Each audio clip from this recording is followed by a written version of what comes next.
Rudy did it again. Last Friday, Giuliani gave an interview to the Huffington Post, and the subject of Trump fixer Michael Cohen's recently revealed arrangement with AT&T about the pending merger with Time Warner came up. In his usual thoughtless, arrogant fashion, Giuliani explained that AT&T didn't get anything for their money because the president denied the merger. The president is not supposed to interfere in such decisions, and the White House has repeatedly denied that he did. But ever since the Department of Justice unexpectedly moved to block the merger, unless, among other things, the company agreed to spin off CNN, Donald Trump's nemesis, it had seemed likely Trump was behind the move. He had said on the campaign trail that he was opposed to the merger, but blocking it was considered an unusual decision by a Republican DOJ, and the stated rationale seemed thin, considering Trump's repeated threats to take the Justice Department in hand and muzzle the press. It's not surprising people would wonder about all this. The resulting lawsuit has been in court for some time, and the judge has not allowed AT&T's attorneys to pursue this line of inquiry, so the suspicions quieted down until Giuliani stuck his foot in it again. He later walked it back, of course, telling CNN's Dana Bash that the president had nothing to do with the decision after all. But it was yet another example of Giuliani creating more problems than he solves.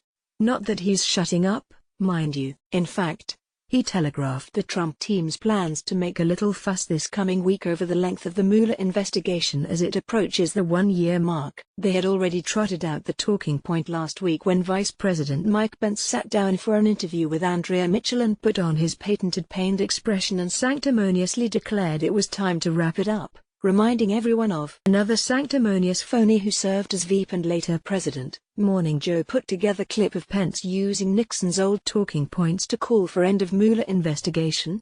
pic.twitter.com/U343quef4e, Aaron Rupar, @Atripar, May 10, 2018. Nixon resigned 7 months later. Shameless as they are, or perhaps just historically illiterate, even after that embarrassing allusion, Trump and his henchmen are apparently going with this new PR push to try to force Mueller to close up shop. After all, he's only indicted or gotten guilty pleas from 19 people.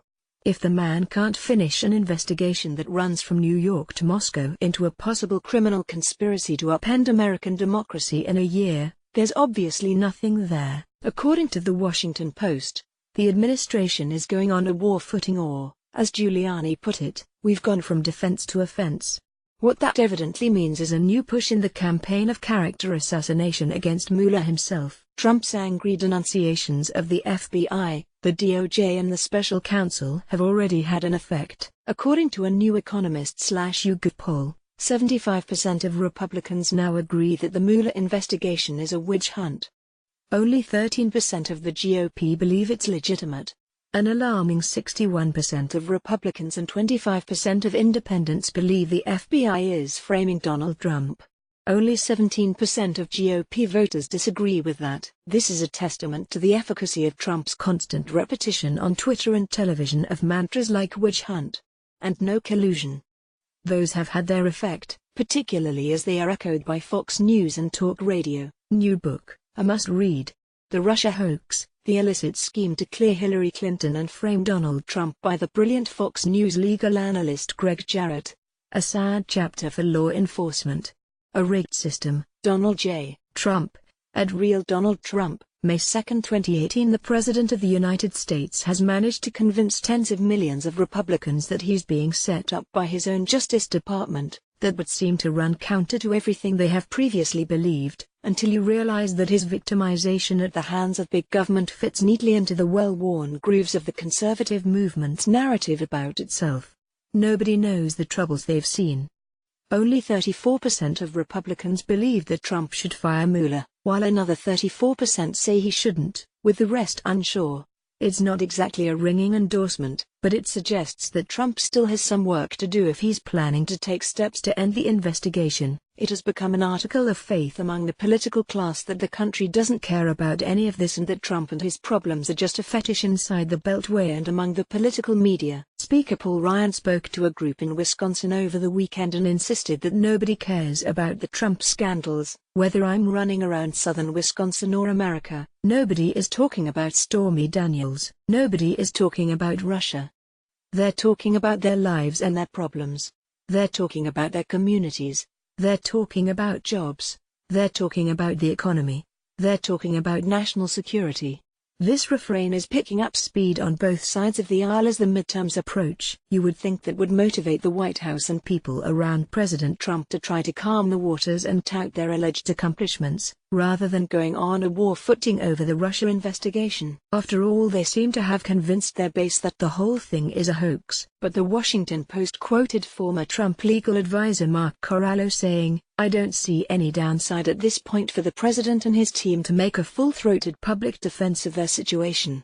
There are very few outside the Beltway who are in the 'we need to prosecute and impeach this guy' camp."